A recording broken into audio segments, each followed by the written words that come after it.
Hi everyone, today we are going to prove that the function 1 over x is continuous on all the positive real numbers.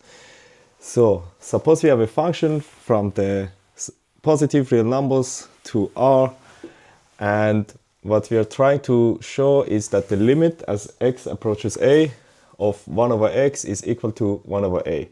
So for this to prove, we use the epsilon delta definition, and a function is continuous at some limit a for all arbitrary given epsilon greater than 0. There exists a delta. That means we need to find delta, and it depends on epsilon and a and is greater than 0. So such that the absolute value of x minus a is less than delta, and that implies that the absolute value of f of x minus f of a is less than epsilon. Okay, let's go to the proof. Write down proof, and let x be in our domain. Let epsilon be greater than 0. Choose delta. At this step, we don't know the value for delta yet, so we'll come back later to this step and calculate it. And then let's go further with the definition. Suppose that the absolute value of x minus a is less than delta, and then calculate the implication of our definition, and that is we plug in the function 1 over x minus 1 over a, and at this step we don't write less than epsilon, but we calculate this guy, and we get absolute value of a minus x over the absolute value of the product. And since the absolute value of a distance doesn't change, doesn't vary if I change the order of the variables, I can do so, because then I get the one given in the definition over, and we know that the absolute value of the products is the same as the product of the absolute values. And by the definition, we know that this guy is less than delta, and over absolute value of x times absolute value of a. So what we need to do at this step is to come up with an estimation for, or let's say for a restriction on our delta, and somehow get rid of this absolute value of x. And suppose we have the function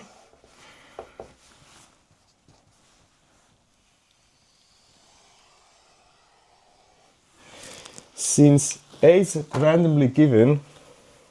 Let's say we pick it to be here, and since we are aiming to create a delta neighborhood around our limit, that is a, we have to ensure that we stay in our domain, like we don't touch the y-axis, or we don't get on its left side. And the trick to do so is to divide this distance by any number greater than 1, and let's say we divide it by 2, and then we get our delta restricted by a over 2, and that is the interval around our a.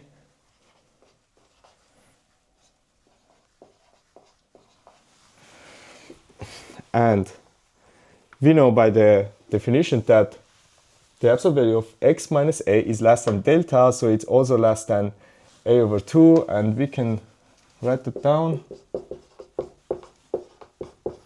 So if we were up to omit the absolute value signs, then we get minus a over 2 is less than x minus a less than a over 2, and let's add an a to the inequality. Then we get a over 2 is less than x is less than 3a over 2, and we almost have an estimation for 1 over absolute value of x.